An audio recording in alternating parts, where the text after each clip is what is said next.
মৌলভীবাজারের শ্রীমঙ্গলে মাদক কারবারি সন্ত্রাসীদের হামলায় শ্রমিক নেতা গুরুতর আহত হয়েছেন। গ্রেপ্তারের দাবিতে শ্রমিকদের বিক্ষোভ মিছিল ও সমাবেশ অনুষ্ঠিত হয়। শ্রীমঙ্গলে মাদক কারবারি সন্ত্রাসীদের হামলায় সিএনজি শ্রমিক ইউনিয়নের সহসভাপতি লুৎফর রহমান গুরুতর আহত হয়ে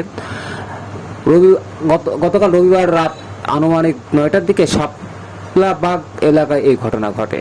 প্রত্যক্ষদর্শীদের মাধ্যমে জানা যায়, হামলাকারীরা প্রথমে তাকে দেশীয় অস্ত্র নিয়ে হামলা করলে সে প্রাণ রক্ষায় পালিয়ে যাওয়ার চেষ্টা করলে, কিন্তু সন্ত্রাসীরা তার চোখে মরিচের গুঁড়া নিক্ষেপ করে এবং পরে দেশীয় ধারালো অস্ত্র দিয়ে কুপিয়ে তাকে রক্তাক্ত জখম করে।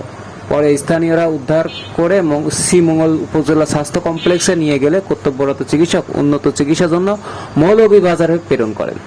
বর্তমানে তিনি Sylhet AG Osmani medical college হাসপাতালে চিকিৎসাধীন অবস্থায় রয়েছেন। তার অবস্থা আশঙ্কাজনক বলে জানা গেছে।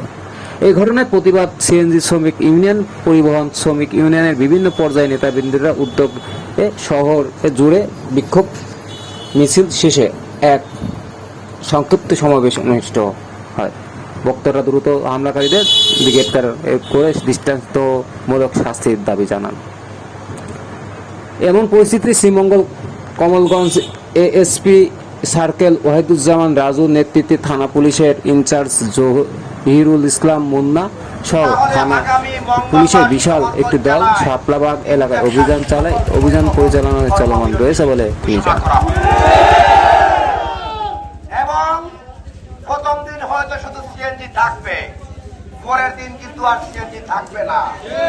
আমাদের ফাদার সংগঠন সহ আমাদের সহযোগী যে সকল সংগঠন রয়েছে, আমরা ঐক্যবদ্ধ ভাবে আমরা কর্মবিরতি গ্রহণ করব। কারণ হচ্ছে বিশৃঙ্খলা সৃষ্টি করার জন্য নয়, আমাদের জীবনের নিরাপত্তার জন্য আমরা কর্মবিরতি গ্রহণ করব। আমার শ্রীমঙ্গলের সকল নেতাদেরকে বলবো, মঙ্গলবারে কোন রাস্তা ব্যারিকেড দেওয়া হবে না, কোন গাড়ি চলবে না 3 চাকার।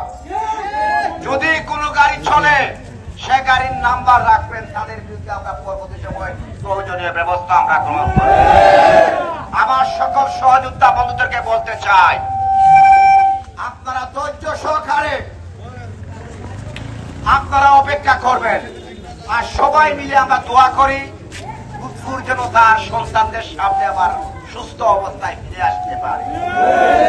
আমরা ইতিমধ্যে দেখেছি লুৎফুরের একটি হাত নেই, লুৎফুরের একটি হাত নেই, আমাদের হাজার শ্রমিকের হাত লুৎফুরের সাথে সম্পৃক্ত করে তার প্রতিবাদ আমরা করি। তো সংগ্রামী সহযোদ্ধা বন্ধুগণ, এখানে বাস মিনিবাস শ্রমিক ইউনিয়নের নতুন দায়িত্বপ্রাপ্ত আহ্বায়ক প্রধান এখানে উপস্থিত রয়েছেন। জেলা শ্রমিক দলের শ্রীমঙ্গল উপজেলা শাখার সংগ্রামী সভাপতি সাহেব রয়েছেন এবং সাধারণ সম্পাদক ইউসুফ সহ আরো অনেক নেতৃবৃন্দ রয়েছেন। আমার একটি দাবি থাকবে শ্রীমঙ্গলের আগত জনতার কাছে, আমরা আর নির্যাতন সহ্য করতে চাই না।